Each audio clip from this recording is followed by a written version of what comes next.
Disney, Netflix, and Sony all have announced they're going to do vertical. We feel like we are ahead of the gang, so to speak, in this part of the world.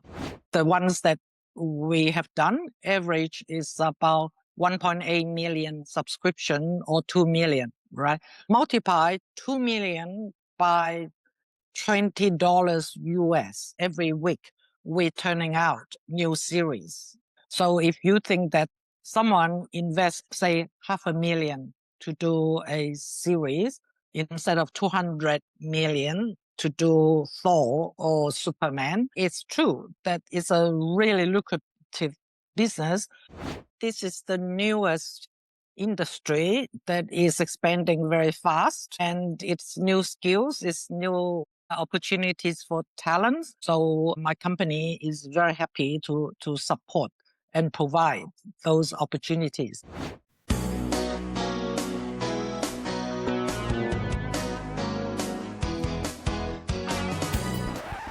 Welcome to We Interrupt This Broadcast. I'm your host, Aven Yap. I'm joined today by my friend and longtime collaborator, Pauline Chan. Pauline is an award-winning director, writer, and producer based in Sydney with a storied career spanning art house cinema and international productions, featuring talent such as Jackie Chan, Nicole Kidman, and Cate Blanchett. She famously made film history by mounting the first two Australia-China official treaty co-productions. Over the past 2 years, she has been actively producing vertical series with titles including Divorced to be the Top Heiress for ShortMax and Alpha King, Your Pregnant Luna Escaped for NetShort. Pauline, it is so good to have you on the show. Oh, well, thank you for having me, Aven. It's very exciting to be talking to you. There's a lot of headlines about microdramas that I've read recently, such as Microdramas generating $11 billion of revenue last year, with the US second only to China. What's the market like? Well, the market is unlimited. It is truly lucrative. In my experience doing 4 series, each audience is paying like $30 to $40 Australian to watch a series, which is more expensive than you pay at the cinema to watch Thor or watch Superman. We are doing it worldwide, and the ones that we have done, average is about 1.8 million subscription or 2 million, right? So multiply 2 million by $20 US. But the budget is very small. And how we can control the budget is we shoot fast. The work is fast. It's like the volume is just every week we're turning out new series.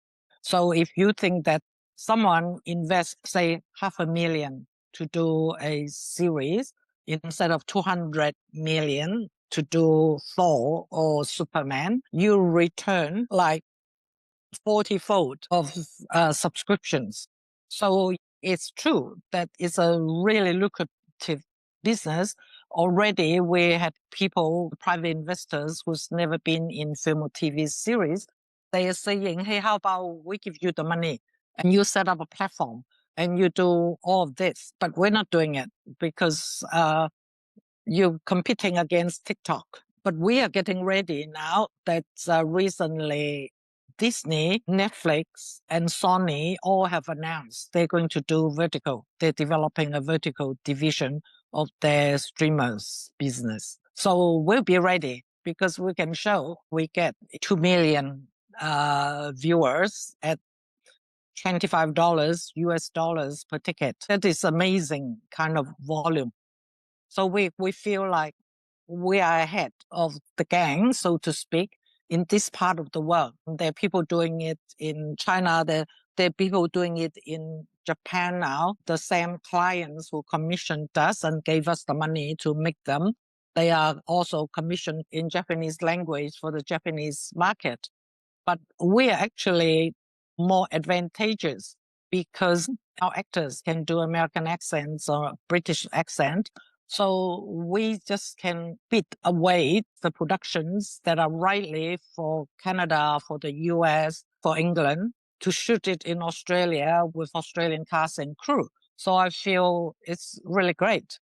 You've built such a significant career in traditional film. Where does microdrama sit within your company? I'm someone who has always been keen to learn things. I come from three generations of feature film making, from my grand uncle being the king of movies of South China, to my mom being opera performer, and myself being trained as an actor, and all three of us behind the camera, behind the financing. And so I'm always want to learn, and I'm also very keen for the next generation of people to learn. So when these industries starting to develop, we said, let's go into it, because some of my mentees in directing, mentee in writing, we just basically can just help them directing and telling stories that are the same length as a feature film, but it doesn't require the feature film budget to get it going. That was sort of developing a new pool of talents from actors. Like, was after the first series, by the second series, our company already have like 35 actors in our book that we just call and say, do you want to audition for this role and that role? And we have 6 directors in our book. So we say, this one suits you. Do you want to read the script?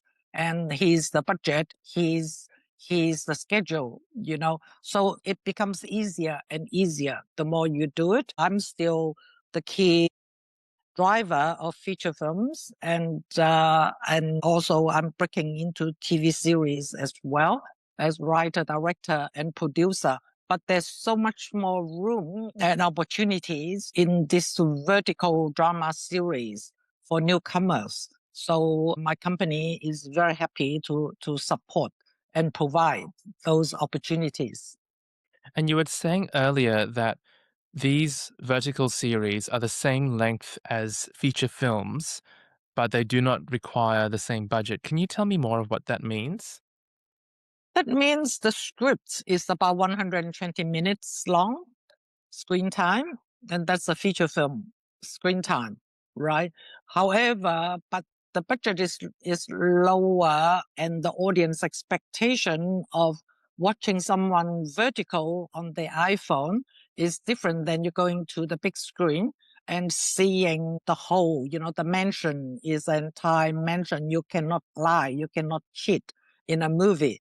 But in a vertical, you could just show one part of the mansion. You have a room full of cracked walls and things, but one wall, you just focus on making that wall and that corner beautiful to suggest that. So that's then you cut the budget and you cut the preparation work in that way. I don't know, this sounds like pulling down the industry or the quality of the work. I don't mean it like that. I mean that there's ways you can save a budget by cutting costs, and therefore you can produce 4 series in a year, whereas you'd be lucky to produce 1 feature film in 4 years. It almost sounds like you're building what Home and Away and Neighbours functioned as for the Australian film industry for so many decades, a training ground for up and coming talent. Well, we actually do that. It's beyond profit as a company, because our actors, directors, and writers, we connect them to Chinese studios. There's a number of our actors are now working in China. They're Australians. They're not Chinese descendants. So they're working between the 2 places, and they work in LA as well. So I feel we're like an opportunity school, you know. We're training them, we are connecting them, we're guiding them, but we're not their agent, we're not their manager. If I can see opportunities for someone, I'm happy to be the one to open the door, to say, hey, do you know that door is suitable for you to go in? And mention my name. I feel very happy that we have like a big family, like a mini studio with out with everyone willing to share. What do you think is the pull factor for these microdramas to be shot in Australia compared to, say, Canada or the US? It is the dollar because firstly Australian dollars exchange rate is lower, and then the Americans have been ahead of the game, the North American production companies, so they are charging more, but we are willing to bid against them to bring it to Australian shore. As a producer of microdramas, who are you dealing with? Are you dealing with the platform? Is there a middleman? Who is the client? Sometimes we deal with directly, other times like TikTok would commission directly, and then other times we have a middle company, like a company in UK saying there's a bidding on this series. Can you give us a bid for it? Or in America, then they will contact us. Also, there are many investors in China, and it's basically a money making thing for them. They kind of jumping in when there's a fast return. We could do 4 to 5 a year. That means that every 2 months we're delivering one movie length of the series, right? And so they launch it within a week or two. They are actually giving us a deadline to say, this is our launch day. Now we need at least 10 days beforehand for your delivery so that we can go through censorship and blah, blah, blah, blah. And then we must launch that day because we are withholding that time slot. So it's like they're already advertising as we're shooting. But there is this new romantic comedy show or whatever it is happening in that week, like a teaser. So then we cannot delay. We just have to deliver. So in the first one, like none of us sleep very much. Everyone was like burning the midnight oil because we want the first one to be lower budget, to be competitive to North America market, but we also want to do it really well so that we can establish a new client and reputation, etc. But now we're pretty cool. Our team are pretty seasoned now. I don't need to do too much for them to just get up and run the next show. You talked about how these platforms look at this as a fast cash money making exercise for them. Do they see it differently to, say, how a distributor would look at a piece of content or a series? Well, they look at it as like they will need to fill the time slot, right? And it's growing so fast, and is the money is ticking, the time is ticking. So they need many more and more platform being formed, and each platform need to fill their 24 hours time slot. So people finish work, they could come home and lie in bed and watch a few episodes of it. And when they're going to work in the morning, waiting for the bus or train, they're watching a few episodes and then watch more when they're actually on the bus to work. Lunch break, they're watching again, right? It's almost like people become addicted to it because every 2 minutes there's something like a cliffhanger that you must watch. Periodically, you have to pay more. I don't know what you pay with, either your credit card or whatever, because I haven't watched them myself. We're too busy delivering. We watch our own finished product and then we are already in pre-production for the next one. So once we deliver, they're happy, it's launched, then all we hear is how many viewers, how many subscriptions, how many followers. That all help them to decide, do you want to do Vampire 2, Vampire 3, or whatever. So they actually do their marketing, take it really seriously. They have teams of people monitoring all these things. Can you tell us about what happens when you first get a project introduced to you from a client? Once you read the script, what's the next step when you prepare it for production? Well, I read the script and I felt that yes, it's good ideas, but needs more work because I come from a feature film movie world. So I wasn't quite ready for it. But when I raised those questions, and they say, yeah, we hear you, the client says, but we run out of time to do very much.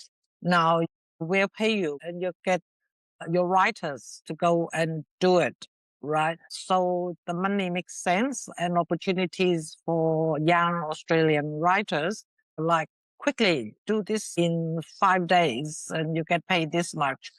The people we work with, they were like young writers and, they're writing feature film script, but it takes them 5 years to get it financed. So they just say, okay, I quit my day job and I'm doing this now. So we did that. And I would say I had to tell myself that I can use my feature film movie, award-winning movies, kind of judgment on this new industry, because the people watching it are different audience. Also, there's serious market research behind it to say the audience want to watch something like this. So with all these reasons, and also the community of young filmmakers who can have the opportunity to get paid as well as trying something new, because making a movie is super hard and it's getting harder every day. The budget gets higher and higher, and we are competing against Hollywood. We're competing against the established actors in UK. But this, we don't need to compete. I guess I do a lot of guidance as the company head to help all these young people to get it right, I'm curious about the quality of the scripts that are coming then, because it sounds like editorially they're not in a very strong position when you receive them. No, that's true. They tend to repeat things. They might even be AI generated. I have no idea. But they have a bigger research team than writer team. That means that they're market researching to say romance like this sells, the plot like that works. So let's take all these things and add it together to create a story. And then there's writers within the platform and people kind of come up at a draft. The good thing is they're not just saying shoot this script. They say help us with the script. So that gives us a say. And also from a producer point of view, I could say forget about the underwater fighting sequence. It's now fighting on the beach. So we're still delivering the fighting. Underwater is seriously expensive to shoot. And so they also understand that it's like money and time is a factor everyone need to consider. If you want us to deliver on this day and this budget, then we have the right to get our writer to rework the script. Yeah, it sounds like there's a level of collaboration and Yes. openness for collaboration there. Yes, they understand because they're not filmmakers. We are. So, like, even if there's two bad days, and we could even go back after I read the script and saying, look, I don't think you need two bad days. One bad day can do the same job. So we don't need another location for the second baddie. We don't need another actor to play the second baddie, right? Let the one baddie do all this stuff. So we can negotiate and convince them, and so far it has been cooperative to say, like, even if the script deliver is 130 minutes, we say you only need 110. You don't need, because the rest is repetitive. So they will listen. And I have the final say to that if the script is not good enough, or if they think the budget we quote is too high. But I also don't want to be cutting corners. It's like some newcomers that they're stunt work and they're not hiring safety officer, they're not hiring proper stunt director, then that's not for me. And tell me what the shoot days are like. Well, it's fast and furious is what I would call them. But we coming from a feature film background, preparation is everything. So my team of people is not like, hey, we're start pre-production next week. It's more like, hey, this is script coming in. We're negotiating for the budget. We're negotiating fix of script. Now director and cinematographer, take the look now, prepare yourself. And the actors, we got actors in our book. So we don't need to go through agents and anything. So we could move pretty fast.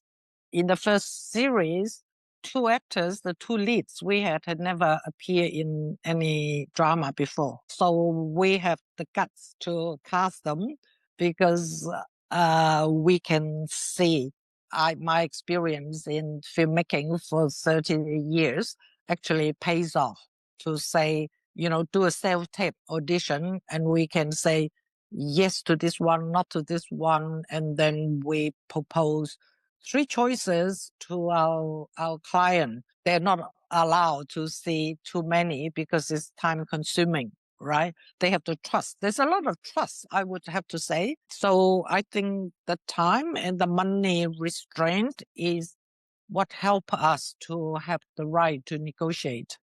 The shoot days is really fast, but everything is fast. If you imagine doing a feature film in 6 weeks pre-production, we're now doing it in a week or 10 days. But thankfully, nowadays, we can be talking on the phone every day. The production designer going out, looking at props and photographing, and then just send them through. Within 2 minutes, you can make decision to say this set of table is good or no good. You don't need to wait to tomorrow's production meeting to discuss with the director. We're using the new digital technology to help us speed things up. And on the shoot day, it's like a long day. Average is 12 hours on set. We've done like 14, 15 hours, but we've heard some people doing like 20 hours a day. And then get up 4 hours later and do another 16, 17 and no day off on the weekend. You just shoot through 2 weeks of non-stop every day. And average, I would say, we need to capture anything from 7 to 12, 13 pages of script or 13 minutes of screen time. So 10 days is 130 minutes, right? But on a feature film, it might take you 6 weeks instead of 10 days.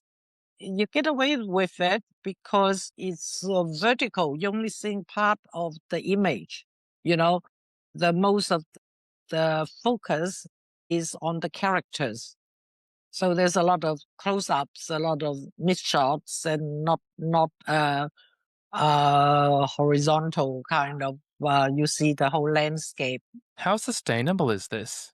It sounds really full on. It is full on, but that's why everyone working on it are really young. They don't need to, from head of department being 30, actors are 21, 22, production managers are in their 30s and producer as well. Everyone is quite young and keen. If you imagine going to film school, people in their 20s and 30s, they basically do it for no money, doing short films in their own home, in the garage of their uncles. But we are much better off, We are paying when we go on locations. We even pay for Airbnb for our cast and crew, etc. The first time might be a cultural shock and a shock to your body, but after you've done one, you know what to expect and you can relax. Do you find that people experience a cultural shock when they do the first one? Me and my partner, we come from feature film background. It was a bit of a cultural shock, but we are experienced enough and willing enough. It's our interest to go in it. It was beyond our expectation, but the rest of our crew young and they want opportunities. They're hungry for it. So they will drive themselves really hard. I've got feedback from some of our cast and crew that our company is the first choice for them if wanting to do web series because they are professionals. They're learning as they go. We are learning the nature of this industry, but my partner and myself, we're not new to drama filming. It's just a bit different. You're now in the edit.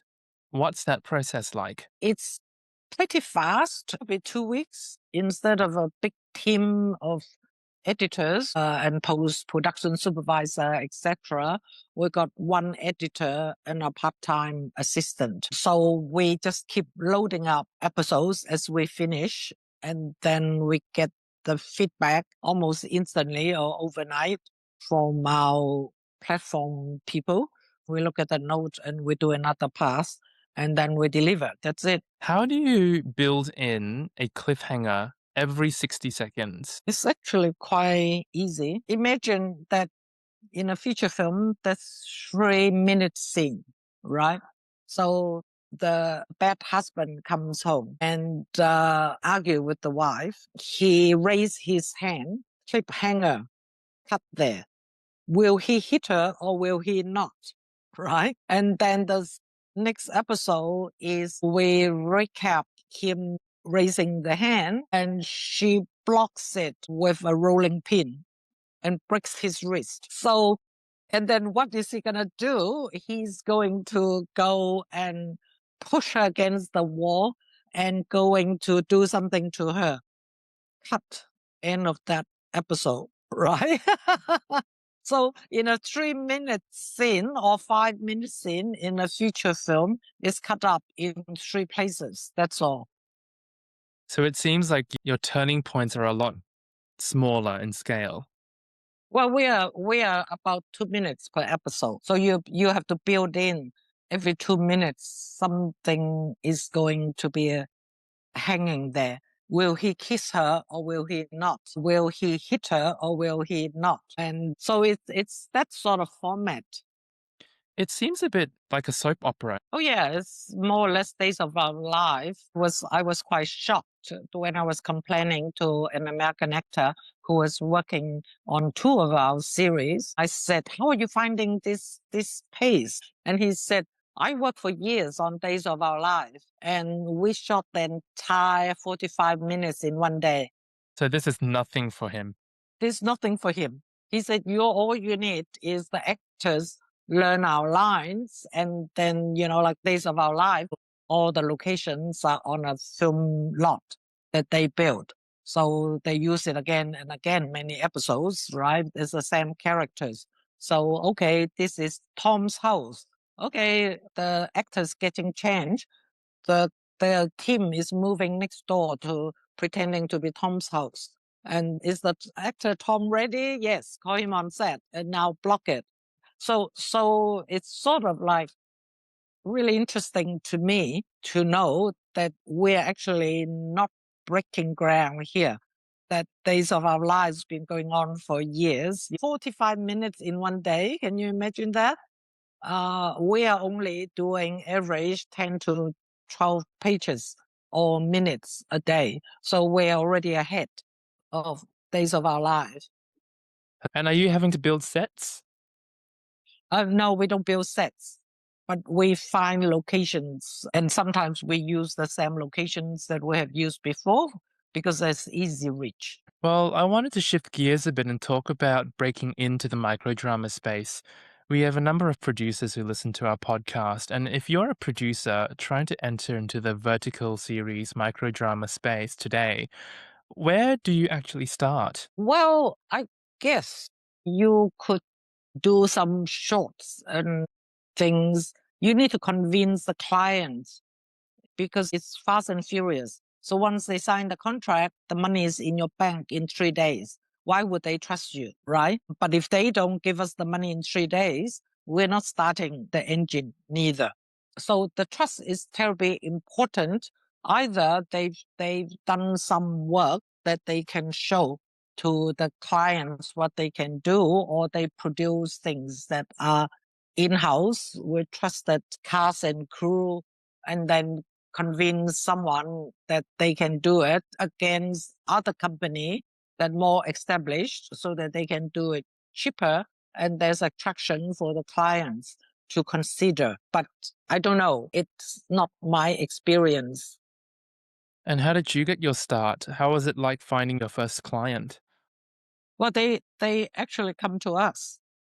They say we have companies working for us in America, in Canada, in UK. Now we want to expand to Australia. And your company, are you interested to do something like this? So that's how it started. Do you find that there's a lot of repeat business coming back to you? Yes, we have actually signed one agreement with one company. They're very happy with our service that we will produce 8 for them a year. 8 series. So that's like 8 movies in a year. So you do form relationship, you do form familiar clients, and if they trust you, they will even pay you things upfront. So it's sort of like production servicing. I have done 8 years of production servicing for a company in Asia, in Hong Kong. And we did films with Jackie Chan. We did films with Oliver Stone. We're at that level. They bring the directors, they bring the actors. We're just providing the production team. We're providing the locations. We're providing catering. We're providing blah, blah, blah. We will not be at a loss in any case because there's no loss. The more you spend, the more commission the company will make on the job. But on a vertical, you can lose money because if you bid too low and it takes longer for your director and your team to finish shooting, you still have to pay people overtime. You still have to pay the location. You can finish in one day, it drag into 2 days, then it's a big problem. But the benefit of this versus production servicing is that if you manage it well, you can get bigger profit. You can build up your business more. You are not fixed on a commission base, you know. So we could even start our own platform and produce our own thing with the clients as well. We trust them. The investor says, yeah, last time they did a commission job. We made a lot of money. So now she's getting her own platform.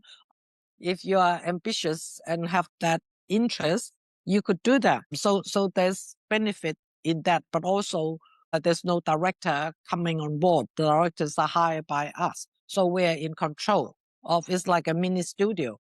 The director would work with us to make sure that what is important, what is not important. So it's give and take, understanding that what are the benefits and how to maximize the benefits and what are the shortcomings to try to avoid. What else is on your slate at the moment, Pauline? Well, you came to me with an amazing story about a piano kid from a Asian family and dreams of being a concert pianist. And I said, yes, I put both my hands up. Let's do it because we're both Asian migrants and I understand that world. I have to say that recently I come to this thought. I've been trying so much to be white since I migrated here because I just want to blend in. I just want to belong. I just wanted to be given the same opportunities that that other people have, right? But now I feel like, yeah, I can tell the audience I'm Asian as if they don't know by looking at me, right? So it's like, oh, my self-confidence is okay now that I can say I have a Chinese ancestry. But that's funny, you know, the migrant psychology. Like so much, not that I want to be white. I just want to be part of the community. I migrated here in the early 80s, where it was the Asian migration debate on TV every night. We first landed in Perth, and And at the central station, the graffiti on the wall was saying, Asians out. You cannot imagine it today in 2026, right? But 1980, 1970s, it was a serious debate that Asians don't belong here.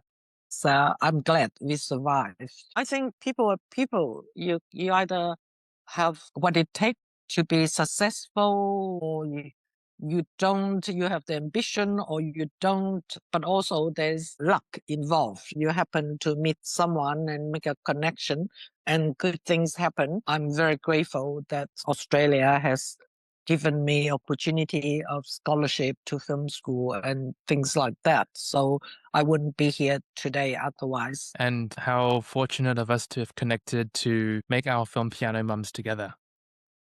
Yeah, I know, right? I'm loving every minute of it. I think the work gets deeper and more developed.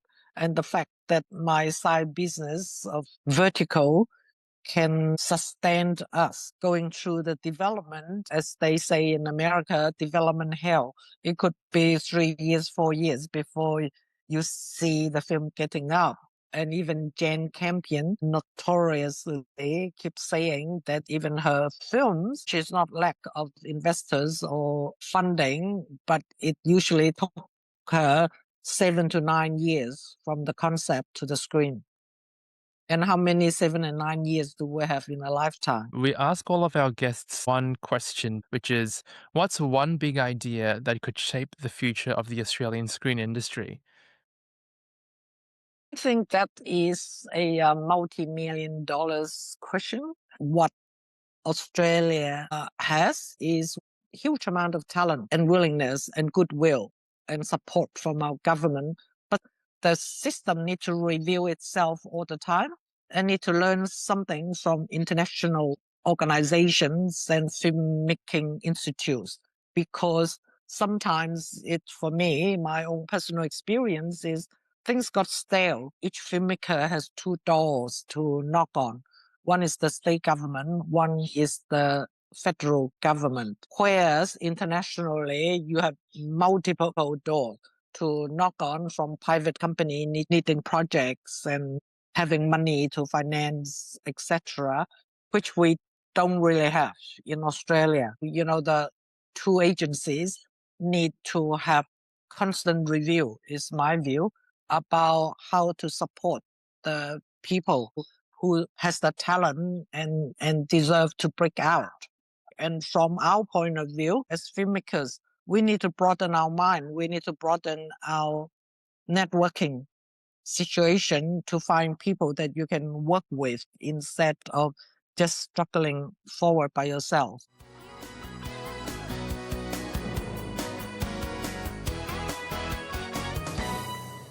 We Interrupt This broadcast is recorded on the unceded lands of the Gadigal people of the Eora Nation, The Turrbal and Yuggera people, the Yugambeh language people, and the Kaurna people of the Adelaide Plains, and we acknowledge them as the traditional custodians and first storytellers of these regions. Always was, always will be.